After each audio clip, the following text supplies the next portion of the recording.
everyone to today's session on semiconductor microelectronics, and to welcome our guest, Professor Jesus del Alamo from MIT.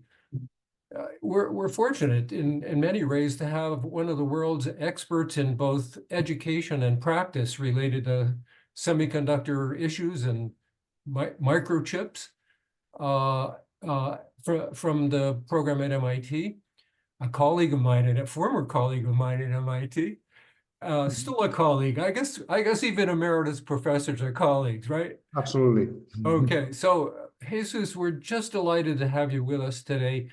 Microelectronics are ubiquitous. They're such a part of our lives. In many cases, we don't even recognize it, but the fact is, microelectronics is just everywhere. And we ought to have a better understanding of where it's headed. So we're happy to have you today to talk about that. And I will turn the floor over to you. You can screen share. I have set up you as a co-host, so you're welcome to screen share. There we go.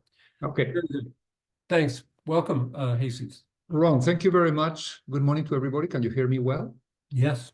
Okay, excellent. So thank you. It's I'm delighted to speak to such a distinguished audience. This is probably the most educated audience that I have ever spoken to, coming from such a wide range of activities and domains, and with so many years of experience in all these different fields. This is really a unique opportunity for me. So today I want to tell you, as Ron has announced, about microelectronics, where it's coming from, roughly where we are, and roughly where we're going over the next few years. It's sort of a technical perspective. It's not so much about the CHIPS Act, but I'm happy to discuss also about the CHIPS Act, what the US is doing to try to regain leadership in microelectronics in the near future, in the questions at the end. But let me then get started with the technical piece here. So let me see here. Okay, so as Ron just mentioned, microelectronics is ubiquitous. It's in all aspects of human society. In fact, it's sort of the oxygen of the modern human society. It permeates all kinds of systems for all kinds of activities, and is really at the core of just about everything that we do and everything that we enjoy, such as this suggested here. And just as oxygen, we only perhaps realize how critical it is the day it's missing. And this became very clear with the COVID disruptions that happened, in the last 2 years or so, which are perhaps best illustrated by this picture of over 60,000 unfinished F-150 trucks that are sitting here in this gigantic parking lot, totally finished, except for some chips that were missing that prevented them from being sold. So altogether, in 2021, it's estimated that there were about $280 billion lost in car sales around the world because of the chips that were missing. And across industries, the loss was perhaps in excess of $500 billion. So this really brought to the fore just how extraordinarily critical and pervasive these technologies that we are talking about here are.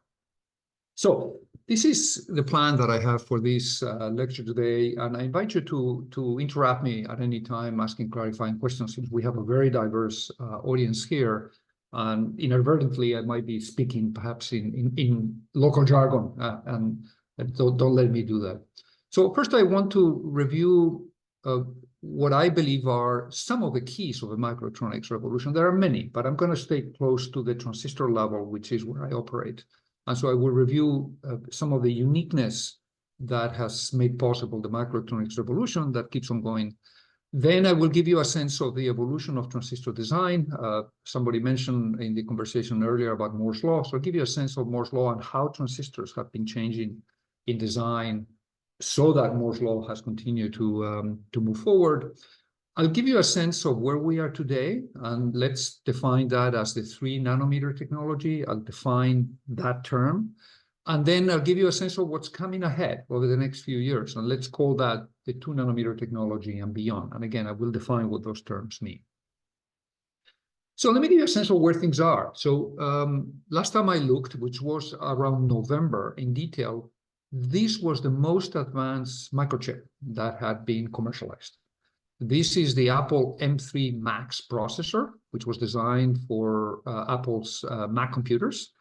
It contains 92 billion transistors. It's really an extraordinary number, all of them working. It's organized with 16 core CPUs. These are central processing units that operate in parallel, and 40 core GPUs. These are graphics processing units, which is to support artificial intelligence, which, as you know, these days is really an extraordinarily new approach to do computation. And it's fabricated with TSMC, which is Taiwan's Semiconductor Microelectronics Corporation. We'll talk more about it in this talk, with the 3-nanometer technology. Again, I will define that. That's the most advanced technology today, with a transistor design that is known as FinFET. I will tell you about that. And also using CMOS technology, I will also define it. So this is a sense of where we are today. It's really extraordinary progress, but it doesn't stop here. This is going to continue at an extraordinary rate. Let me make a couple of definitions using these very pretty pictures from IBM. These are false color pictures of a microchip that has been cut, and then they look with the scanner electron microscopy into it. And what you see towards the top of the chip are these copper interconnects that are many, many levels of interconnects that are very fine at the bottom, and they get thicker towards the top, that are connecting transistors and eventually circuits, and also distribute power and ground through the entire chip. Altogether, you could have an aggregate of kilometers worth of interconnects on a chip that could just simply be, 2 by 2 centimeters square. So we call this the back end because this is fabricated last. What is fabricated first is the transistors, which sit right here at the very bottom of all the network of interconnects at the wafer surface, and they are so small you cannot see them on this picture. This is also a very pretty picture looking at these interconnects now, having removed these dielectrics, and then you can see very thick interconnects towards the top, getting finer and finer as you go farther down, closer to the wafer surface where the transistors actually are. Now, if you zoom onto the wafer surface, eventually you see the transistors. They are much, much smaller. They are in the tens of nanometers or so. Here you see 2 transistors. We'll talk more about this today. They have 3 terminals. They're called source and drain and a gate, and they come in pairs, and I will describe that too. So here you see 2 transistors side by side. Again, a beautiful false color picture from IBM. All right, so let me tell you about what I believe are some of the keys of the microelectronics revolution. There is no other human technology that has made the extraordinary progress that we have seen in microelectronics over 60 years or so now, with exponential progress, at a rate that continues unabated. This is truly extraordinary. No other technology has accomplished this in human history. So what are some of the keys that has made this possible? Well, the first one is the nature of the transistor itself, which is sketched here. This transistor is known as a metal oxide semiconductor field effect transistor. I'm going to describe in more detail how it operates in a moment. And we use the acronym MOSFET for it. The second key item responsible for the microelectronics revolution is the scaling properties of this transistor, the size scaling properties. The fact that as you make it smaller, if you do this properly, it gets better. It's truly extraordinary that such a thing is possible, but that's really key, because you can think about it. If as you make it smaller, it gets worse, then eventually it will stop, right? You wouldn't make it any smaller. So the fact that as you make it smaller, it improves in the desirable characteristics is really a miracle of nature that has been exploited. And then the third key is what we call complementary metal oxide semiconductor, or CMOS, which is what I have already referred to, that transistors come in pairs with complementary characteristics. This is really crucial to understand why we can make chips that have billions of transistors and everything can be operated at the same time. So again, I'm going to give you more details about these 3. Starting with the transistor, the MOSFET, metal oxide semiconductor field effect transistor, the name comes because we have a metal oxide semiconductor structure here. So we have a metal gate, as it's called, an oxide, which is an insulator in between, and then we have a semiconductor, which is silicon. And the way this transistor works is we have two regions here, the source and the drain. You can think of these as pools of electrons, and they are separated by a certain distance. And then this gate spans that distance above these edges of the source and drain. So depending on the voltage that you apply to the gate, you can induce here an electron channel that connects the source and the drain, or you can remove that electron channel. So in that way, you make a switch. Depending on the voltage on the gate, you connect the source and drain, the switch is on. If you apply a voltage below a threshold voltage, then this conducting electron path is turned off, and then the switch is off. And it is that essence, the fact that we can make a tiny switch, that we can then combine those switches to make logic circuits, to make digital circuits. Okay, so that's illustrated here again. If the voltage on the gate is below a certain value that we call the threshold voltage, there is no connecting path between the source and drain, the switch is open. If the gate voltage is above the threshold voltage, a connecting path is created, the switch is closed, and current will flow between source and drain. This is the essence of a transistor, it's a switch. Now, the second key is how this switch, how this transistor scales in size. And the best way to define this is smaller is better. And so essentially the performance, the kinds of characteristics that we want on a MOSFET improve as the transistor scales down in size.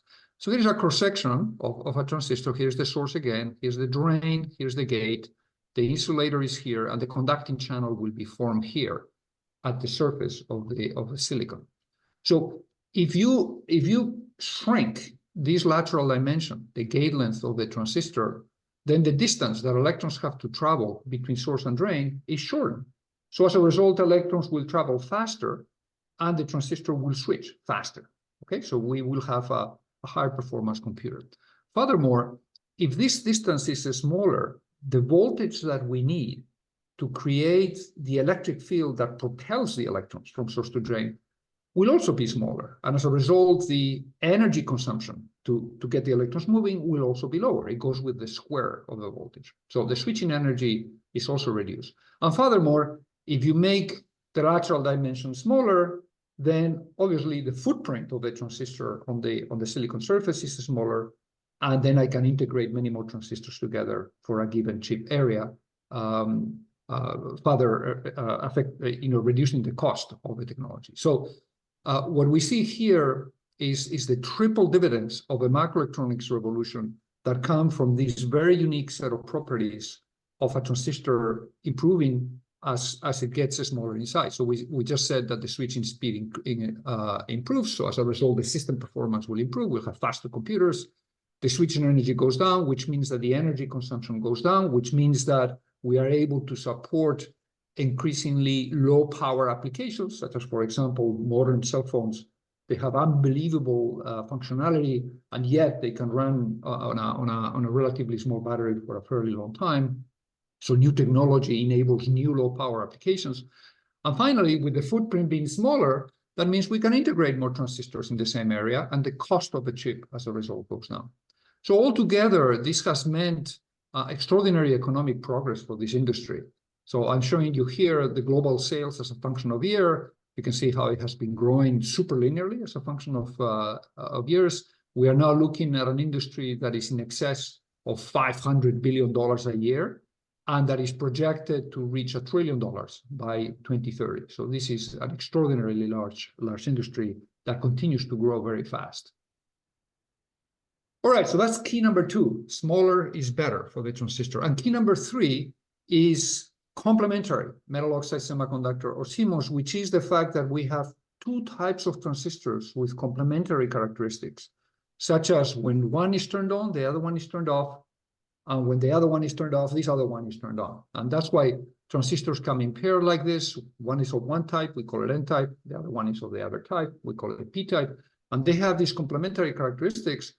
And this is what has enabled the design and fabrication of extremely low power circuits, which is the key to be able to then put billions of transistors together on a chip. The fact that you can do very complex logic burning very, very little power. That is only possible because we have this pair of transistors with complementary characteristics.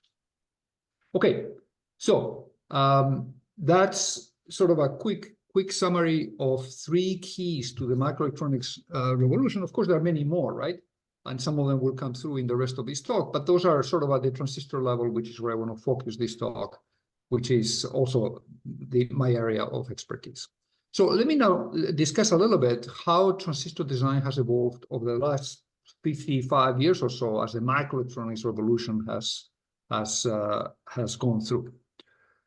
Well, so this is a typical graph that usually is used to illustrate Moore's law. What this graph shows is the number of transistors that are integrated together on a microprocessor or in a GPU, which is the modern chip that is used for AI applications, as a function of the date of introduction of this particular chip. Now notice, so here we go from 1970 or so to today. And this is the transistor count in one chip, in a microprocessor or in a GPU. Notice this is a semi-log scale, and this is because it's a span in many orders of magnitude. And what you can see here is that there is this steady progress in this semi-log scale at a constant rate for over 55 years now, in which the number of transistors on a chip is doubling every 2 years. This is what is known as Moore's law. This is what Moore predicted way back. It was kind of a hunch that he had seen a few years of progress, and he said, well, I think there are good reasons for this progress to continue ahead, and you can see how he had a good hunch, and this progress has continued to this day, and as I will illustrate, is very likely to continue for several more years to come at this rate. All right, so this all started in 1971, where Intel introduced its first microprocessor, which is the 4004, and it contained 2,250 transistors, so that's the first chip here. And the latest chip that I know it has the highest complexity is the one that I just showed you at the beginning of this talk, is the Apple M3 Max with 92 billion transistors. So many orders of magnitude ahead of what was demonstrated 55 years ago. And if you extrapolate this line to 2030, then you can see how by 2030 we should be able to reach chips with 1 trillion transistors in them, which is an extraordinarily feat. It's hard to comprehend. But actually, it's not so hard to comprehend, because there is this very unique chip, and you will see why I use air quotation marks here, that was demonstrated in 2021 by a company called Cerebras, which is called WSE2, Wafer Scale Engine 2. This chip contains 2.6 trillion transistors. That's already been demonstrated and it's already being used. Let me tell you a little bit about this, because it's such an extraordinary feat of engineering. I love to talk about this. What this is actually a chip that spans an entire wafer, 300 millimeter wafer, which is the standard. It's about this big, which is the standard wafer size used in CMOS, in silicon manufacturing today. Typically, a wafer will be divided in multiple chips, as you see here, and then the wafer is cut up at the end of the day, and then those chips are packaged and sold as individual processors. What these guys have done is they have created a microprocessor, or maybe a macro processor, that spans the entire wafer. And the challenge with this is that there is always some defects that are inevitable in something as complex as this. So you cannot make generally very large chips because the yield will be too low. If you have 100 billion transistors, one transistor is off, the whole chip is wrong, and you have to throw it away. So that's why chips cannot be too big. Now, these guys are using an entire wafer as a microprocessor. And the way they can do this is because they have built redundancy into their design. So if a transistor is broken, then they will find a way to use another transistor nearby to perform the same functions. So using this unique design, they've been able to make essentially a one wafer computer that contains 2.6 trillion transistors all working at the same time. And this is being used for AI training supercomputers, which, as you know, these days is all the rage. So this is this is sort of a very unique beast in itself. But considering smaller chips of the kind of 1 square centimeter, 2 square centimeters, that we are likely to see 1 trillion transistors in them by the year 2030. All right, so how has the device design, the transistor design changed in the last 55 years or so? So we have gone through a phase in which transistors were planar, as I have sketched at the beginning of this presentation, and the size has gotten smaller. Now, along the way, as the size has gotten smaller, and this is a picture of a few transistor generations spanning about 20 years or so, they are all drawn to scale. So you can see how from this technology to this technology, the transistor size has really squeezed to extremely small dimensions.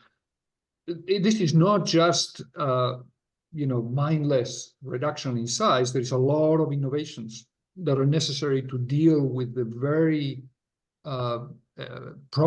with the many problems that emerge as you really try to make things smaller. So there have been a number of innovations. For example, the introduction of strain, meaning that the discovery that if you stretch silicon or you compress silicon, you can engineer the velocity at which electrons move. The use of new insulators. The original insulator used for many years in transistor technology was silicon dioxide, which is the natural product of oxidation of silicon, and that was substituted by other oxides with a higher permittivity. And then altogether, a new device design, a new geometrical architecture, which I'm going to show you in a few minutes, that has allowed, again, for further shrinkage in transistor in the transistor size. So you see here a progression of transistor shrinkage with a lot of innovations along the way to make them possible to continue to extract the improvement in performance that we expect as the transistors shrink in size.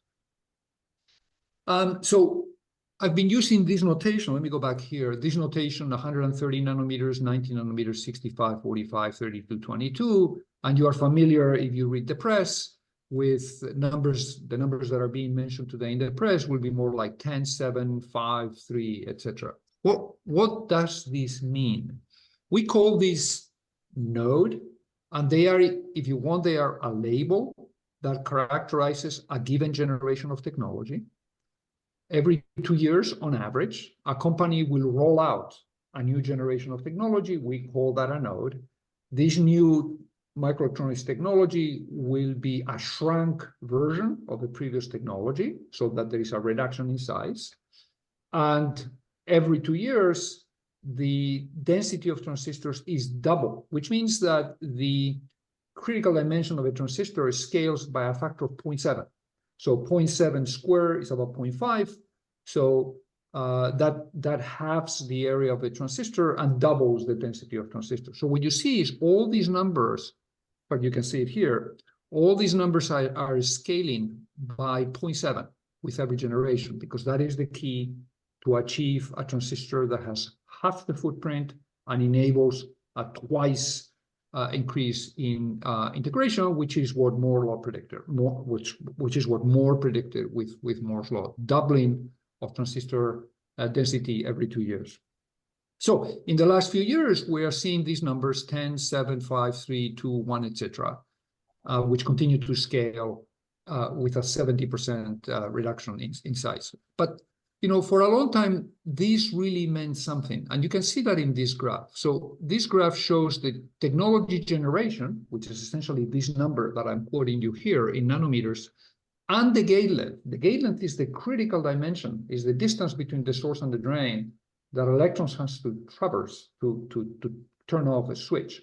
This is the key dimension that as it scales, the transistor gets faster, burns less power, etc., etc. And so for a long time, the node number that was used essentially matched the gate length. So as the gate length scaled down in size, again, by 70% every 2 years, the node number that was used to refer to that also scaled the same. So we essentially use the gate length to refer to that technology generation. So that was like this for a very long time. Now, at some point, things started to deviate from that. The actual gate length started becoming shorter, faster than 70% in an effort for companies to compete to get higher performance. But the node generation number continued to scale by 70%. In other words, the label that is used to refer to a technology continued to scale by 70%, even though the gate length was getting shorter. And in more recent times, it's the other way around. We continue to use a node number notation that continues to scale by 70%, as you see here, but the gate length is no longer scaling that fast for a variety of reasons, right? So this is all to say that these numbers don't really mean much. And that's beautifully illustrated in this paper that was published a couple of years ago, in which these authors argue that the node is nonsense. It no longer means anything. It is a label that is used to refer to a given technology generation, and every 2 years a company will introduce a new, more advanced technology generation, and they will use the next number down on the scale, 70% smaller. But these numbers no longer mean much. The gate lengths are much longer than what these numbers indicate. And furthermore, because they no longer mean much, it's not possible to compare, say, a 5 nanometer technology from TSMC with a 5 nanometer technology from Intel or a 5 nanometer technology from Samsung. Again, there is no direct relationship between what this number means and the actual design of the product. And so that comparison has become more complex. All right. So, but nevertheless, these are the numbers that are still being used. You will see this on the press all the time. And so you have to take this with a grain of salt. We are not making transistors that are 3 nanometers in size. On the contrary, you can see here that they are more like 20, 25 nanometers in size in the critical dimension. All right, so where are we today? So today's technology is the most advanced technology, is generally referred to as the 3 nanometer technology. Again, it's probably more like, where I guess in this graph, we're somewhere out here, a technology that might have about a 20 nanometer gate length or so. But that's the label that is used, again, for historical reasons. Every 2 years, the label is reduced by 70%. So this is where we end up by now. So this is perhaps the most advanced fab in the world. This is the 3 nanometer fab of TSMC, again, Taiwan Semiconductor Microelectronics Corporation. This is in Taiwan. It's Fab 18. It was opened last year, and it fabricates this node. TSMC calls it N3, which is, again, the 3 nanometer class node. This represents an investment of $19.5 billion. It's truly an extraordinary amount of money that you need to put together at once to create a fab like this and to tool it up appropriately. It started last year, and when fully ramped up, which is probably getting close to now, it will produce about 60,000 wafers per month, fully finished.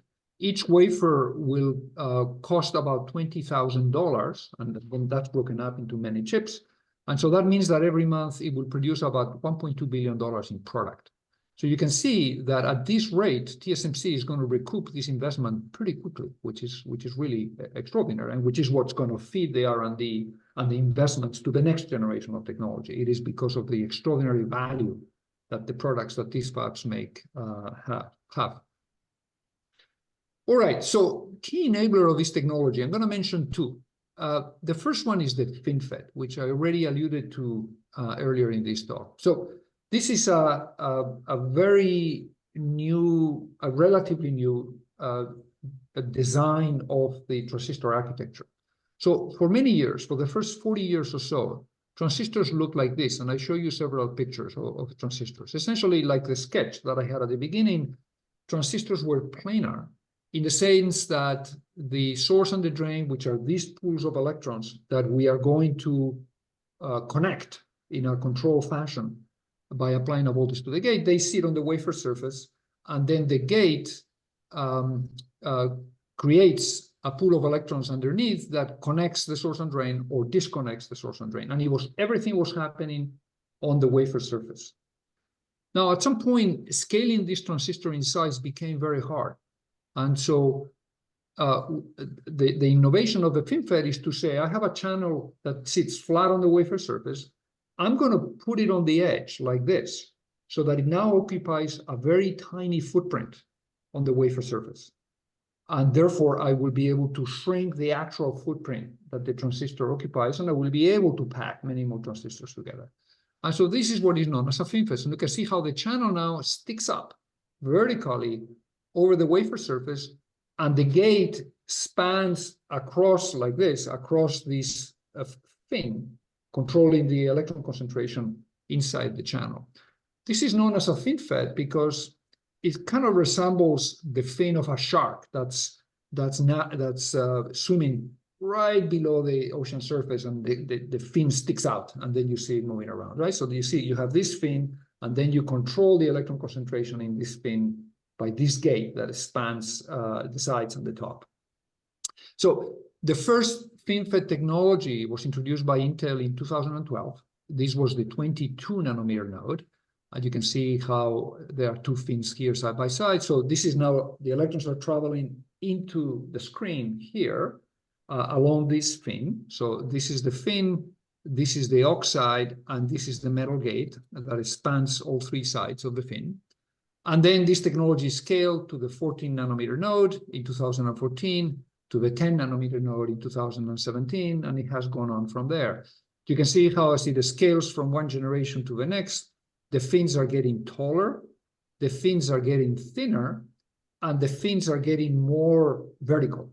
And this is all a way to continue to enhance the controllability of the electrons that sit inside these fins, and to continue to shrink the footprint that this transistor occupies.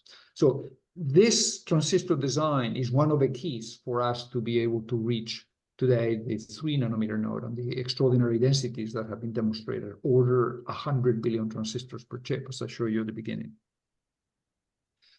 The second key enabler is has to do with the lithography technology that is used to fabricate such complex chips with so many small, ultra small features.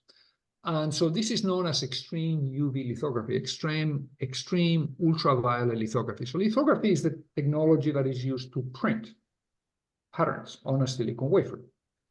And as transistors have gotten smaller, we need to be able to print smaller and smaller patterns. And I'm going to show you an evolution of all these key dimensions in a moment. At some point, what you need is extremely small wavelengths of light to be able to print extremely small patterns. And so the key that has made possible to reach where we are today at 3 nanometers is the innovation of a company known as ASML, which is a Dutch company, which is all over the news, and you might read about this a few years ago, which is known as extreme lithography, which uses very, very small wavelength ultraviolet light to print these patterns on the silicon wafer. These are gigantic tools, as you see in this picture with a human at scale. They are extraordinarily expensive tools, $150 million each, and you need, a bunch of them for one of these fabs. Not surprisingly, the fab ends up being costing about $20 billion. And in production, this was first deployed in 2019 with a 7 nanometer node, and of course, it continues to be used down to the 3 nanometer node today. So this is a bit of a busy graph that shows you a progression of the key dimensions of a transistor and the key wavelength of the light that is used to print the features on this transistor. So if we go back to 1980, we're looking at transistors with key dimensions of order in the micron range. And the wavelength of the light that was used at that time to print those features was 436 nanometers. So much smaller than that we're printing. So this was a very comfortable thing to do. Of course, over time, transistor size, as we have seen, has scaled down. And so that required that the wavelength of the light that is used to print these features had to also scale down. But there are limits to the light that's available. So even though there was a reduction from 436 to 365 to 248 and 193, the transistors were scaling faster in size than the ability to scale down the wavelength of the light with powerful enough lasers, etc. And so we've been here now for several years where the most advanced lithography technology was using 193 nanometer wavelength, but we were printing features that were in the order of 20 to 50 nanometer in size. You can see that this, I mean, the fact that this is possible is already mind-boggling, and this is possible through a bunch of tricks that were developed to be able to do this, because there was no other way. But clearly, the need to develop a new technology with a much shorter wavelength became very urgent. And that is why the development of extreme UV lithography started already back in the 2008 or so, pursuing a technology that will yield a wavelength of 13.5 nanometers, which is what EUV technology, the machine that I showed you a moment ago, actually achieves. And even that, as you can see, by the time these arrive into the marketplace, we're already looking at transistor sizes or minimum feature sizes that are already approaching this size, and they're going to get smaller in the next few years. And so this suggests that we need to start working on the next generation of extreme UV lithography, and I'll show you what that is in a moment. All right, so what's inside one of these machines? This is, by the way, a true revolution, that this machine is possible, and that it has been fabricated, even though it is very expensive, in a way that it still delivers a throughput that is required to make it economically viable in a semiconductor fab. The way this works is you have a very powerful CO2 laser that is going to melt a tin, a droplet of tin that is dropped in a vacuum chamber.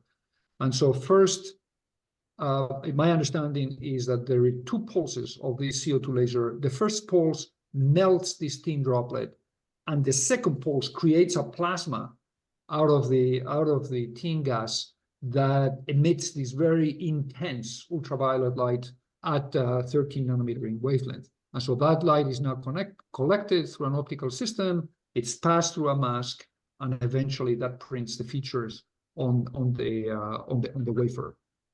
This is an extraordinary tool. It took probably 15 years to be developed, and it's really the key for what is being accomplished today and for years to come. In fact, you can see how these tools were starting to be introduced in 2019, and the number of them in industry, you can see the numbers here, have been increasing. There's now, or at least when this graph stopped in 2022, 136 ton systems, and this is growing as again, more companies develop technology for the 3 nanometer node, and they need tools of this kind. And by the way, this tool is really a key tool in the effort of the United States, and more reluctantly, I think, Europe, to contain development of microelectronics in China. Essentially, the US government has convinced the Dutch government not to let ASML export these tools to China. And so by not having access to these tools, then the progress in the most advanced technologies in China is going to be limited.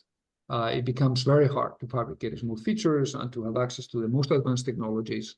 And so this technology is one of the key technologies that is sort of at the heart of the chip wars that exist now between the United States and China, and that is going to get worse as in the years to come. So this is the current technology.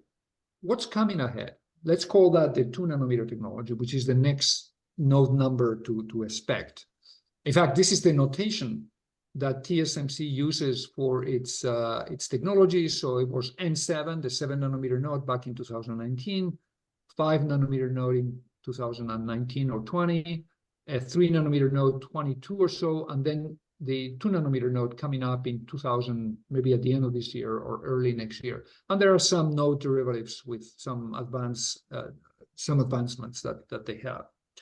So we should expect this next node, at least from TSMC, maybe later this year or early next year. So what is it going to make possible to further shrink the transistor footprint by 70% and continue to double the number of transistors that a chip is going to have? So this is going to require, at this point, a drastic redesign of the transistor. So we've sort of milked the FinFET design as far as it goes. It's going to be really, really hard to continue to reduce the size of the FinFET and continue to deliver the performance goals that we have. So what we're looking at is a drastic device redesign in which these vertical fins that are, this is the conducting channel, are now going to be back again, put flat on the wafer surface, but they're going to be piled up on top of each other, several fins. They are now called nanosheets or nanoribbons, and then the gate will be all around these nanosheets. So now the electrons will be flowing like this on all these parallel nanosheets controlled by the gate that covers them all around. So this will allow you to now, again, make these nanosheets very narrow, pile them on top of each other so that the overall footprint of a transistor continues to scale, and we can continue to get a higher density of transistors. So the first such technology, the nanosheet or nanoribbon technology, was announced by IBM already 3 years ago. These beautiful pictures, this is an announcement that you might remember or have seen about 3 years ago. This is a better picture of that. You can see here, looking into the screen, you can see 3 nanosheets on top of each other. The gate is all around the nanosheet, and there's a thin layer of the oxide around the insulator that we always need. And the source and drain contacts are at both ends of the screen. And you can see how, once you have a design like this, you can see how this design continues to have the potential of scaling. Because what I can do is I can make narrower nanosheets and pile more of them on top of each other. And an example of this is shown here. This is an exploratory device from a research center in France that's called LEDI. You can see how they have now very narrow nanosheets, piling up many of them on top of each other. So this allows for further reduction in the footprint that this transistor takes on the wafer surface, and therefore a continual increase in the density of transistors that we expect to be able to fabricate.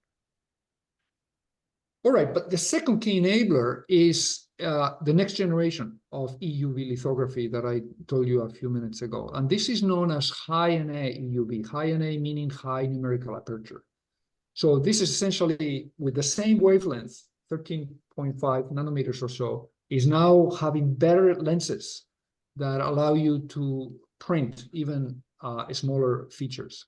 This technology has been under development for the last few years. ASML in the Netherlands is, of course, the only company in the world that is in the process of developing these tools. And the EXE5000 tool is apparently almost finished and perhaps ready to be shipped. It will allow you to print features that will be 1.7 times smaller than the previous generation, the EUV systems I'll show you about before. And unfortunately, it's going to be more than twice as expensive as the previous set of tools. They're looking now at tools that cost about $350 million each. And again, you will need maybe 10 of them in a given fab to be able to get the throughput of product that you really need. So this is a key for being able to reach the next generation of technology very soon. Now you would say, all right, so how is it possible that just a second, let me, oh yeah, this graph. How is it possible, say, for China or for companies that can't afford a tools of this kind to be able to continue to make progress? So this graph gives you a sense of what the trade-offs are. So here I'm giving you a sense of the technology progress. So again, I'm using the node notation, 16, 10, 7, 5, 3, 2. You already know what these numbers mean. And these 3 phases are 3 different tool sets for lithography. Here, in this generation, up to about the 7 nanometer node, this is deep UV lithography with 193 nanometer light. And you can see that in order to be able to print features that are required to make the 7 nanometer node transistors, the process complexity, which is what is graphed in this chart, had to increase. A lot of tricks had to be developed to be able to print features in the 10 to 20 nanometer range with a wavelength of 193 nanometers. And those tricks and complexity gets worse and worse as time goes on. So by the 7 nanometer node or so, EUV was introduced. This is the first tool that I show you, $150 million.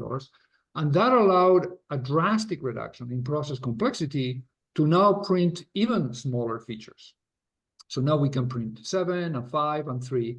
But as things go on and we approach the 2 nanometer node, which is what's coming next, the process complexity that is going to be required for these tools to print such small features is going to go up again. And that is where the next generation of EUV tools comes in, which will allow printing very small features with a lower process complexity. And this is likely to go on years into the future. Now, if these tools, say, are forbidden for Chinese companies, what are their options? Well, their only option is this one, is to continue to enhance the process complexity and develop more tricks to be able to use existing lithography wavelengths, 193 nanometer, to print these very small features. And at some point, this is going to become very costly and technologically very, very difficult. So you can see how this technology, EUV lithography, and in particular the new generation high-NA EUV lithography, is really critical in the quest of the United States and Europe to sort of gain a technology advantage over China for years to come.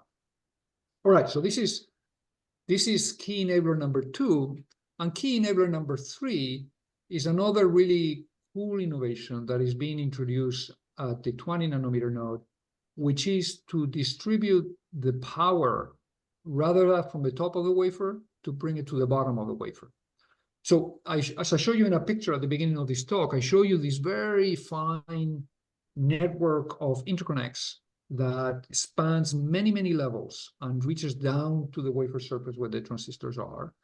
And there is, as you go down, there are finer and finer interconnects because you need to connect all these transistors together and they're very close to each other. And as you get towards the top, they get much thicker because I now need to distribute power and ground and get signals across the entire chip. So the design of this has become very hard, particularly distributing power and ground, what needs to be fed to the entire chip. And so the solution that is being proposed for the 2 nanometer node is to bring the power and ground to the bottom of the wafer, which up until now was completely passive. It wasn't used. We were only using half of the wafer surface to interconnect things. So now that's coming to the bottom of the wafer, which means that it takes a lot of space from the top of the wafer. It allows us to shrink all the interconnects, and therefore is the path to continue to achieve a higher density. So this is and there are many challenges to be able to do this in terms of the mechanical integrity of the wafer, thermal issues, etc. But this is going to be possible in the 2 nanometer node and beyond. One more thing that I want to say to continue to give you a sense of the progress that we expect in this industry for years to come is another new path that is emerging that is potentially really revolutionary. And I will finish with that. And so let me first explain an important concept first. This is a chart from TSMC. And what this chart shows you is that TSMC is developing different generations of technology. Again, you can see the notation here using the node notation, 3 nanometers, 5 nanometers, 7 nanometers, 10 nanometers, etc. Right? You already are familiar with this. So as time goes on, TSMC and the other companies are developing more advanced logic technology to make microprocessors and GPUs and so on. But what this chart also shows is that at the same time, TSMC and other companies are working on adding functionality to these technologies. So while the leading edge is logic, is making microprocessors and GPUs and so on, there's a lot of value in eventually adding other functions, such as, for example, RF, to make these chips communicate with each other through, or communicate to the rest of the world through RF functions, or analog applications for signal processing, or embedded non-volatile memory, or high voltage applications to be able to manage high voltage power. So you can see how as time goes on, these companies are adding more and more functionality to the older generations of technology, because that allows these technologies to then be used in a much broader range of products. Sometimes this is called legacy technology, which is the key, for example, for cars and for many communications applications. And so this enables then the very compact design of an entire system on a single chip, because the chip technology can now do all these things. Right, so key enabler number 4 of progress going forward is a different approach to integrating systems, from having everything on one chip to integrating a system using what is known as chiplets. So let me explain. So as I just described, today, companies such as, for example, Qualcomm, that makes very complex chips that have communications and power management and many other functions, they will have all those functions integrated together on one chip. So for example, this chip will have a CPU core. This is where the logic processing is done, but it will also have some communications. It will have some memory, maybe some graphics and imaging, and some input-output functions. And if you want everything on one chip, this one chip, which is fabricated with one CMOS technology, has to be able to do it all. Now, this is expensive, because if you need to use the same technology to implement all these functions, again, because they're sitting together on one chip, you have to use the most advanced technology, which is dictated by the CPU. That's really where you want your highest performance.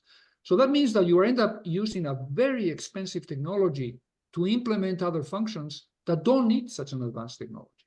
So that means that the chip is going to be expensive, right? Also, you have to design the whole thing, which means that it's going to take a long time, and it's very inflexible. You really have to use the same technology for all these functions. Now, what if you could assemble a system using chiplets that are designed and optimized for these very specific functions that we want? Then this system will be designed in a different way, because I could have a chiplet here that implements the logic functions, and this is implemented with a given generation of technology, probably the most advanced technology that's available. But then I will use older generations of technology, legacy technologies, for some of these other functions, which are implemented in different chips. And because they're implemented in different chips, this could be already optimized for that particular function. And furthermore, perhaps they are even available in an open market of chiplets. So they could be off the shelf in a library, in an open market, where I could go and say, I want a memory chip that does this, or I want a communications chip that does that. It's already available in an optimized technology, and as a result, at a very low cost. So this allows you to now put together a system by mixing and matching these chiplets, where you perhaps only need to design the key chiplet that contains your unique IP, and the rest you buy it off the shelf and you assemble it together. And so this allows you to get a chip out there, or rather a system out there in the world, much faster. It's going to be much cheaper, and it's going to be much more flexible. This is seen as the incredibly revolutionary technology that is just starting right now, that is going to allow very large and fast progress going forward. Let me give you a couple of already real examples of this. So this is again from Apple. This is known as the Apple M2 Ultra processor, which was introduced last year too. So the M2 Ultra processor is actually two chips, two M2 Max chips that are sort of stitched together through a very fine technology here on the edge. So in the end, you stitch together two chips, and you essentially make in that way a chip that is twice as big, that is twice as powerful. But because they were made separately, the yield that you can attain in the manufacturing process by fabricating two small chips rather than one large chip is much higher, and as a result, the final product is less expensive. So this is an example of how this very unique integration of two chips ends up with higher performance application at a moderate cost. And so the way this is done is by having an underlying silicon chip, which is known as a silicon interposer, that enables the interconnects between these two chips that are sitting side by side. These are very, very fine interconnects and very short interconnects, because you want these two chiplets to communicate with very high speed and very low latency. And in fact, there is 10,000 connections between these two chips with a total bandwidth of 2.5 terabits per second. So almost what you could obtain if you design just one chip by itself. Here's the second example. This is from AMD, also introduced last year. or maybe this year. I think the presentation was just done last week at a conference. This is known the Instinct MI300A, and it is a chip that's dedicated also for AI applications. So what you see here is a system that integrates 13 chiplets and altogether contains 153 billion transistors. And so it has 9 compute dies. I think is these 9 here, which are fabricated with TSMC N5 technology.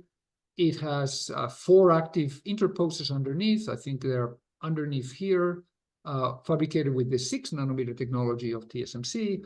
It also has 8 high bandwidth memory stacks, which are fabricated by yet a different company. And all this is integrated together in a chiplet fashion on top of a silicon platform, which is known as an interposer.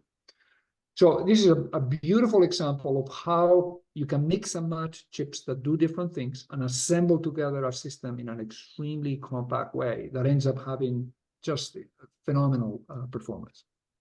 And so this is the kind of technology that is here. Again, you have what is known as a silicon interposer, on top of which these chips are connected together, then they're connected to each other, and then you have these memory banks that themselves are stacks of chips to be able to achieve a very high density of memory. So this is again a technology of chiplet integration, and to further admire the extraordinary capabilities of TSMC.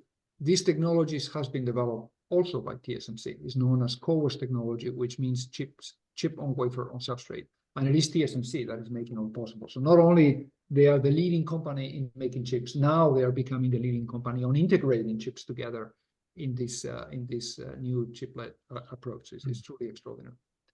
This is actually a picture, and I'll finish with this, of some of these memory banks where you have many chips integrated together with memory to achieve very high density of memory. You can see how they have these substrate vias. They cut through the entire substrate and then connect these chips to each other in the vertical direction, so that you essentially have access to this whole 3-dimensional volume of memory all at once.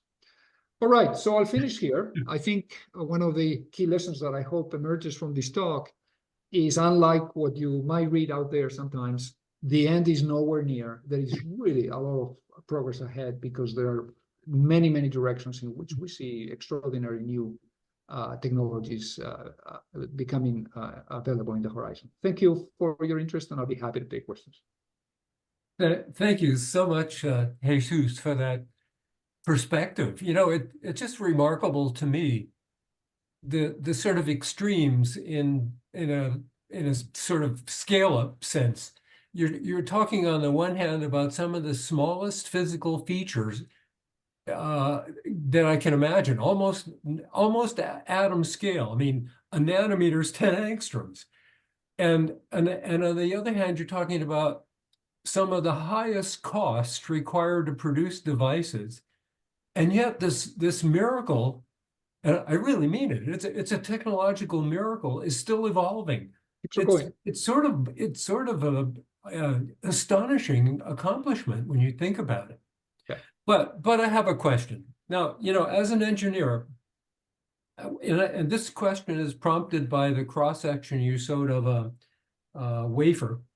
And you know, you showed it. You know, looked like a building. Actually, looked like and you could see the architecture of the building and so on. And it reminded me that, you know, as an engineer, I've always thought that the perspective we have to deal with is that we have to design a system, we then have to build it, we operate it, and we have to inspect and maintain it. And I keep wondering, if you put that context on the evolution of microelectronic devices, whether or not we will eventually run into a challenge that Moore's law will not be able to meet. And here's what I mean. You know, when you think about just the small feature sizes, when you get to the point where you're talking about a nanometer a node or something of that kind, you know, you're only at 10 angstrom. That's you know, atom, literally, the next step would be atom scale. Mhm. And I'm not sure that you can envision, or I can't envision, can you envision building atom scale devices, first of all? And then secondly, I wonder from the point of view of operation and inspection and maintenance, whether the feature sizes become so small and delicate and perhaps easily damaged that it puts the device at risk in terms of operation. Mhm. Do you think we'll get to the point where we may be able to design and hopefully with a significant investment be able to build these systems, but will we be able to operate them safely if we get to these very, very fine and delicate devices? Yeah, What's your thought? yeah, Ron. These are two extremely good points.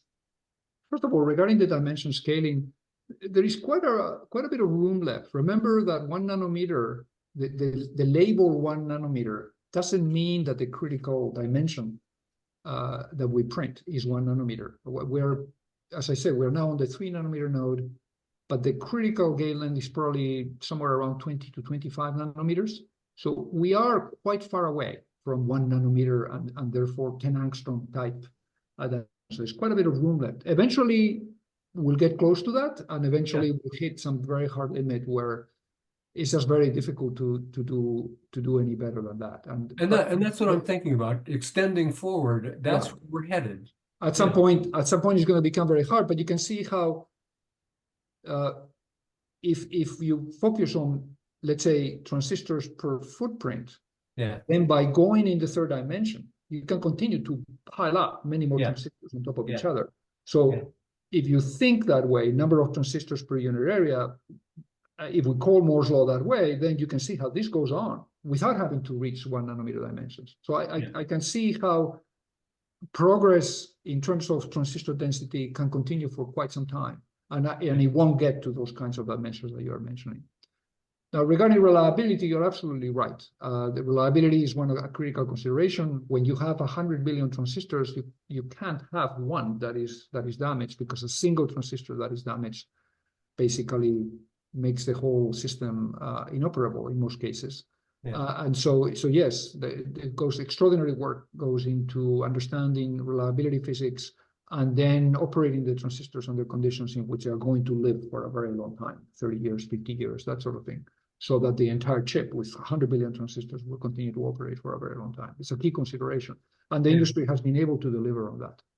Well, just a quick follow-up. I mean, is there some sort of diagnostic that's built into these chips that allows you to determine whether or not they're functioning as intended, or what sort of inspection or quality control is there while it's operating? Is there any such I approach? don't know if there is anything while it's operating for most systems. I would imagine that for critical systems, I'm thinking of Tesla. Somebody was mentioning Tesla at the beginning of this presentation, at the beginning of the discussion.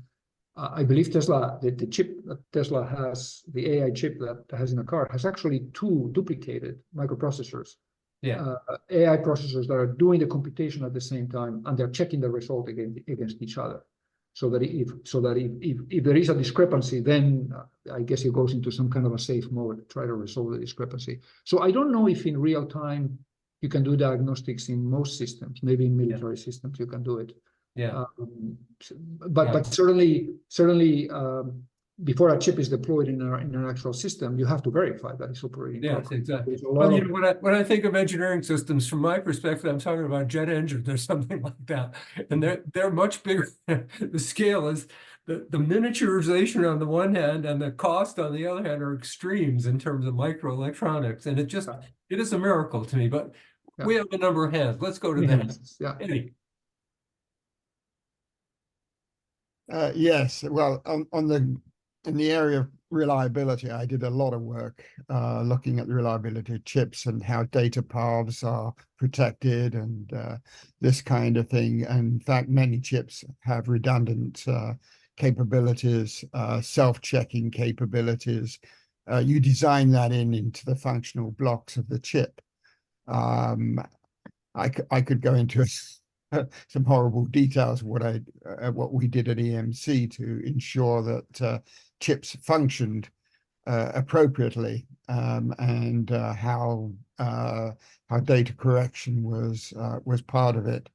And there are, ways in which you can use chips and organize, and that's why I mentioned right at the beginning in my little introduction that it's a lot to do with the architecture of the chip. However, my thoughts are the following, because I know that the technologies are advancing. For example, that one of the big problems with using UV is essentially the diffraction limit of the light, which can limit the size of the features that you try to achieve. But I understand that there's some work that's being done in which you actually utilize the diffraction phenomena to actually get down to even smaller sizes and scales than the actual wavelength of the light limits you. And I don't know if you know anything about that. And I also understand that of course, you need to get down to much colder temperatures, but that there are quantum devices or quantum technologies that are on the fringes. I wonder if you have any comments about those. Yeah, so about the optics, I'm not an expert on that, but clearly, as I showed you earlier, the fact that with 193 nanometer light, we can print order 10, 20 nanometer features shows you the possibilities that exist using optics, using new materials, new lenses, and so on to play tricks necessary to do that. And that is possible, and that is now being done also, as I indicated, with EUV lithography, the high numerical aperture version of it, which allows even smaller features, is essentially mucking around with the optics. Again, I'm not expert on that. On quantum computing, yeah, that's a very exciting possibility. I think it looks very promising. Everybody's very hot about it. I think there's many years ahead before it can really make an impact. So I think for a while we're going to have to rely on silicon-based microelectronics to continue to enable progress. Well, one of the issues that I always think about when I look at switches is that they're binary. And if you could actually up the states of a device to make them no longer binary, but quadruply state-wise, and control that, then you have actually something that you could even advance Moore's law as a process in that regard. Is there any work related to that? Yeah, actually, I think again, that's not an area where I am an expert, but there is memory technology today where a memory cell no longer stores a 0 or a 1, but it can actually store 4 levels, 0, 0, 0, 1, 1, 0, 1, 1, by discretizing the voltage that can be stored. So yes, the fact that we have a very, very tight control over everything in this technology means that at least on the storage side, on the memory side, we can now have more bits per device than it used to be in the past. Okay, I'll let continue. Walter. Jesus, that was a great explanation of the technology of the state. But my questions revolve around the location of where these new machines, the EUVs, are going to be located, especially how it relates to the CHIPS Act. So I understand they're made in Europe. The U.S. is trying to prohibit them being shipped to China. Yep. So the question I have is, have any been shipped to China yet? Are they going to be being shipped to Hong Kong? Are they going to be shipped here to the U.S.? And in regards to the CHIPS Act, is the goal to produce these high-end chips here in the States, or the lower-end chips as well, or everything? Yeah. And just a follow-up on that, the M3 chip from Apple, is that being made in China right now, or is it where's that being made? Okay, all right. Let's go through that CHIPS Act, etc. So the M3 chip, as far as I know, is made by TSMC in Taiwan. Okay, because that's using 3 nanometer technology, which is only available in Taiwan. I show you the fab that was opened last year. So yes, these EUV lithography tools made by ASML in Europe are being exported to all the major semiconductor manufacturers except China. So they are in Taiwan, they are in Korea, in Samsung, they are in the United States, they are in Europe, in some of the European companies, but they are not going to be exported to China. And that is something that the US government has convinced the Dutch government to not grant export licenses to ASML for those machines. And that's unlikely to change going forward because it's such a key enabler of the most advanced technology. And so, yeah, the most advanced technologies are being implemented in Taiwan by TSMC, in Korea by Samsung, and by Intel in the US, and they have fabs in various locations around the world. And yeah, the goal of the CHIPS Act is to, in the United States, is to propel the US to do two things. Number one is to regain leadership in the most advanced manufacturing technology. So if you think about the most advanced technology below 10 nanometers, again, the labels have to be taken with a grain of salt, but 10, 7, 5, and 3, all those fabs are outside the United States. And so the US is producing none of the most advanced chip technologies. They are mostly in Taiwan and also in Korea to some extent by Samsung Electronics.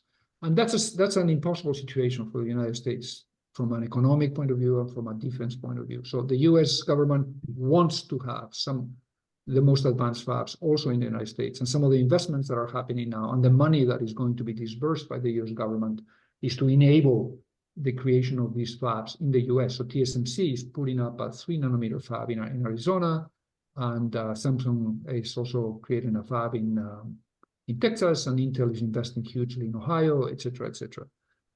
So that's the most advanced technology where the US has no presence today. But then there is also the legacy technologies, the older technologies. The COVID showed us how there can be huge economic disruption that occurs if you also don't have access to the legacy technologies that are used in cars, in communication systems, in medical devices, etc. So the US also wants, the government is also going to invest in creating legacy fabs in the United States that will provide enough domestic capacity to fabricate the legacy chips that are so key for so many industries in the United States. All right, thank you. Hunter.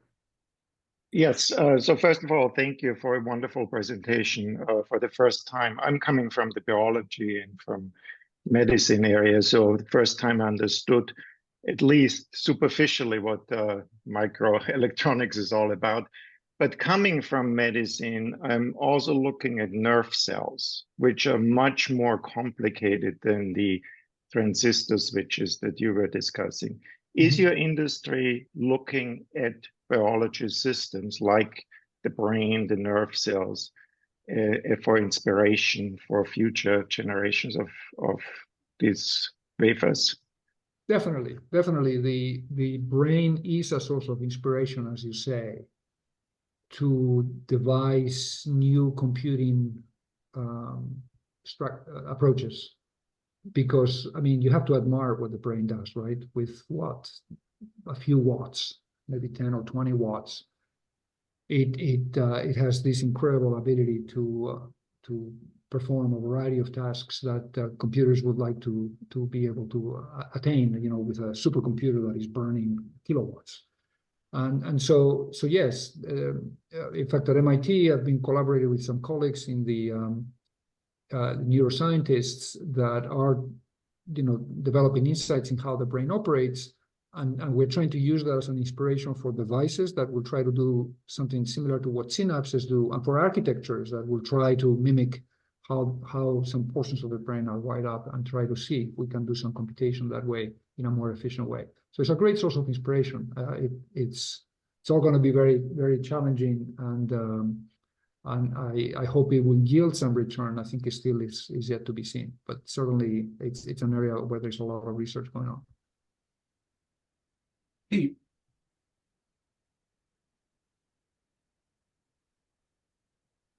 I had a similar reaction.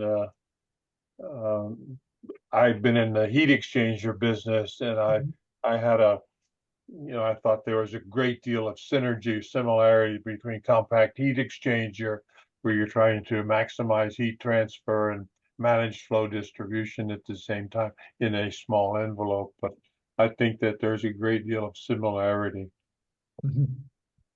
Yep. Managing heat in these extremely dense chips is a real challenge. It's a key problem. There's a lot of work trying to do. Compact heat exchangers being developed today have a lot of the same problems you do, but of course not at the same scale. Anyway, very interesting. Thank you. Ron? Ron, you're up.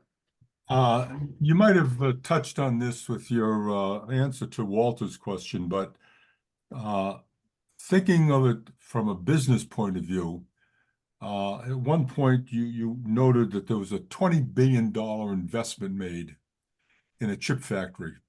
Yep. You had a number that was about $1 billion a year. I'm not sure if that was projected sales or profit. Per month. Per month. Yeah. Yeah, per month.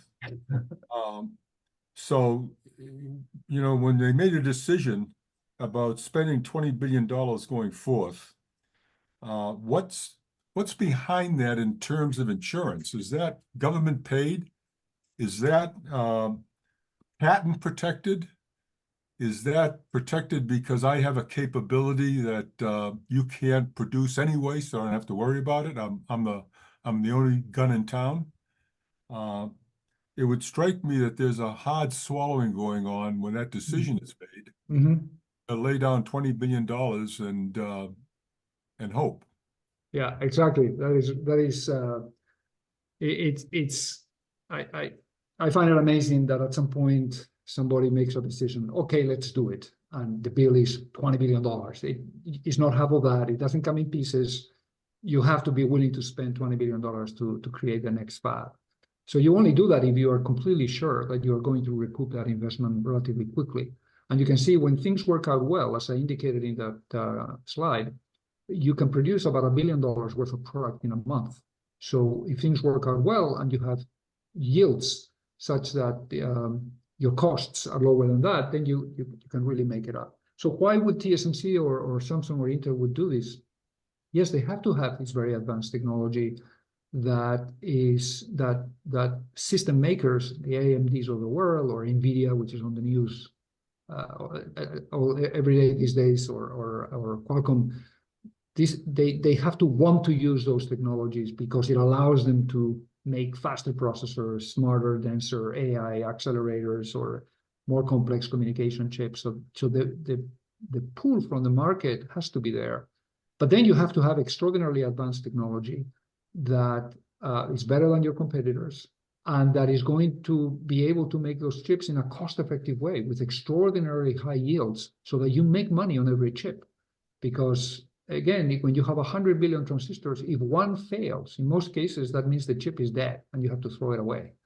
So you need very high yields, and you have to ramp up the yield in this fab very fast because every month you're losing $1 billion if you don't.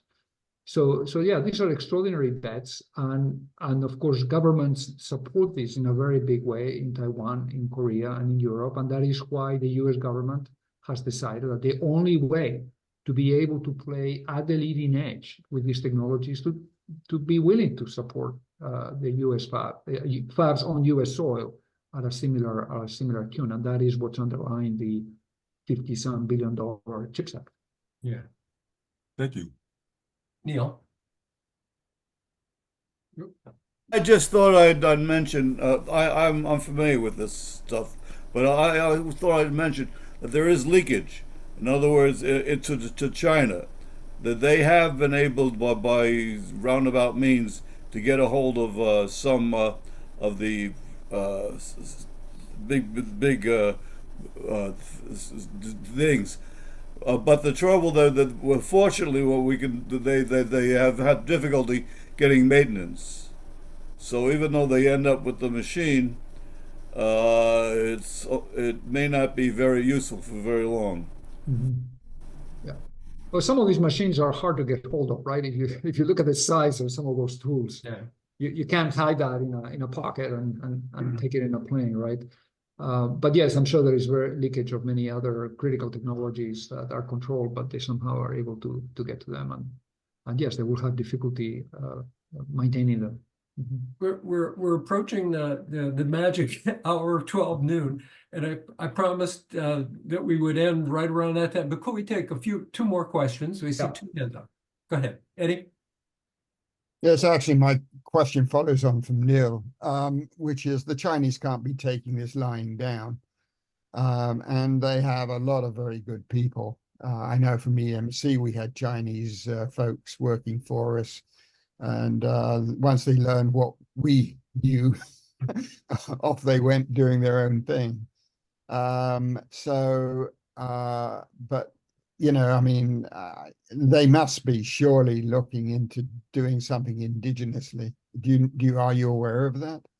Yeah, I don't know very much about that, but I do hear comments in in the industry or in the community that China has now been investing for several years huge amounts of money to foster their own indigenous microelectronics industry, and that has been largely unsuccessful in terms of impact. They certainly are in a good position in some aspects of the technology, like memory technology. They're in a fairly good place, but they have been unsuccessful in many other domains. And considering the gigantic barrier that lithography represents, as I have discussed, I think going forward, the West, if you want to call it that way, including Taiwan and Korea, are going to continue to lead and get ahead of China. Now, you're right. At some point, they perhaps can develop this technology themselves, or maybe the political situation will be such that they will be able to import these systems. Yeah, I don't know. I'm a bit worried that they might even leapfrog. They certainly have extremely bright, very well-educated people, as we can see from the graduate students that come from China to join our program at MIT. Very, very bright. Right. Albert, yeah, the last word. When the chip is flat, you can take the heat out from the side. As it goes in depth, it's going to be harder to get the heat out. Yeah. So there may be a heat transfer limit that we haven't talked about yet to prevent it from growing like a building, as you said. Yeah, very, very true. I think removing heat as you grow in the third dimension, and the transistors have a smaller footprint, is becoming a key problem, which is why at the same time as you reduce the size, you are reducing the voltage of operation of the transistors so that the energy dissipated in the operation continues to go down. That's essential to be able to manage these very high densities. But it's getting harder. Every time it's getting harder, dissipating all that energy and removing all that heat. Thank you. Yeah. Well, I think we should bring this session to a close. But I had one final short question. When I think of American semiconductor manufacturer, I always think of Intel. Yeah. And how you made the comment, and it's very well known that the U.S. is no longer the leader in terms of chip manufacture. What happened? What dissuaded Intel from continuing the path that it had been on, or am I misjudging their decision or their current standing? What happened? I don't think I know. I don't think they made a decision not to play at the leading edge. Yeah. I think they have had technical difficulties playing at the leading edge. Yeah. And so while Samsung and TSMC have been able to develop these technologies and put them into volume manufacturing very quickly in a cost-effective way, Intel has not. They want to. They definitely want to. They want to continue to play at the leading edge as they have done forever. But, well, it's just hard. It's extremely hard. That's I can talk to that. I bought Intel stock recently for the reason that they changed their culture. They went after profits for a while. So they put less money into R&D and and now they've switched back, hopefully. Yeah. So people are skeptical of whether they have or not, but if they have, they should begin to ramp up just as fast as they used to. I was going to say that I also dealt with Intel, and I can tell you it was a nightmare dealing with them. You know, But at least getting down into the technical nits and grits. Anyway, I'll let it go. yeah. Sorry. I'm always interested because it turns out that when I was very much younger, that Craig Barrett and I used to serve on professional society committees together. And his career took a different direction than mine did. But you know, he was the Intel CEO for a long time. Well, maybe not a long time, but for usually. And I know they were interested in the technology and they were capable. Yes. But I keep, you know, I'm thinking more of the comment that Ron made about the investments and the price of the technology. It's humongous. Yeah. And sometimes that may be convincing that it may not be, that the opportunities may not be worth the investment. That's a risk-benefit analysis. So, but I never had that conversation with them. I don't know what motivated them. But Valerie, do you have a question? I do. I want to know why, among all of the semiconductor manufacturers, that ASML and NVIDIA are, and AMD as well, what are they, particularly NVIDIA and AMD, doing better than anyone else? Why are they the buzzwords in the industry for both people who are part of the industry and people who are either investors or just aware of what's going on and want to know more? Yeah, what's unique about both NVIDIA and AMD is they are fabless companies. They don't make chips. They design chips, and then they send their designs mostly to TSMC, sometimes to Samsung, to be made. So that allows them to focus on just one thing, which is designing chips for these very specific applications that they are targeting. They have been also very successful in recent years because they were, you know, the AI revolution got them in a place where particularly NVIDIA had these unique designs for GPUs, which were using graphics accelerators, which is where NVIDIA grew as a company. And all of a sudden, this architecture was found to be useful for AI accelerators. And that's what has brought NVIDIA into the AI side. And now with all the new developments that we have seen in algorithms, we can now see the huge potential of that for addressing many kinds of interesting problems. So, but these are two fabless companies. They don't. So there's a separation between the architect and the manufacturer. Is that? And the manufacturer. Yeah, exactly. They go to foundries. Yeah. TSMC is a foundry. TSMC does not design chips. They make chips that other people design. They're also focused on just one thing, which is making chips. Intel, on the other hand, does both things. They design their own microprocessors and they make their own microprocessors. And so that makes for a much more complex business, right? Valerie, thank you for that question. That adds another dimension to this. Ron? We have one more. Ron? Jenny, go ahead. Yes, I probably I can add a little bit on that comment. First, I want to say it's really excellent presentation, give a pretty good overview and the overall picture of semiconductor evolution and also the future. One thing about NVIDIA, to some degree AMD also, is because NVIDIA, they started with a video game technology. So the video game requires parallel computing. So today we call the GPU. Intel is very focused on the CPU. So therefore, for the AI, we need really the more. I'm not saying we don't need the CPUs. Of course, CPU also, but CPU is just not fast enough for the GPU or AI type of data processing. Right. So I think the GPU is really the core of NVIDIA. So they kind of evolved from the video game into this AI game.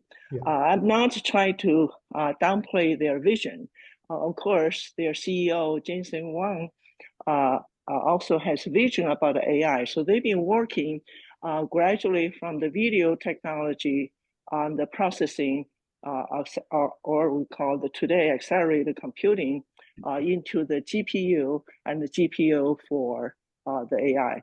I think that's one of the key things why the NVIDIA is really on the leading edge.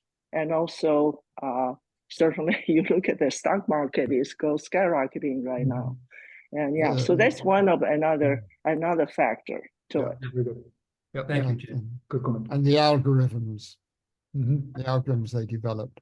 Yeah. Mhm. I think Jesus, you've given us an incredible description and detail on not only the science and the technology, but the economics of a miraculous part of our culture. And it's really quite amazing story. Mhm. And yet we're just on the cusp of all kinds of advances that are Yes. just truly remarkable. Yeah. And I know we all appreciate this. You can tell from the conversation and the Q&A that this is you provoked a lot of interest and thought, and this is all very, very great. I'm delighted. I see Thank you. one last hand, and Ron, I'll give you the floor for a second. You're muted though. You are muted. We can't hear you. So I said, I was just applauding. Oh, yeah. the Okay. presentation. That's all. Okay. Thank you. Everyone applaud. Thank you very All right. much. Thank you very much. Thank you. Have a good day. Thank you for the Take opportunity. care, everyone.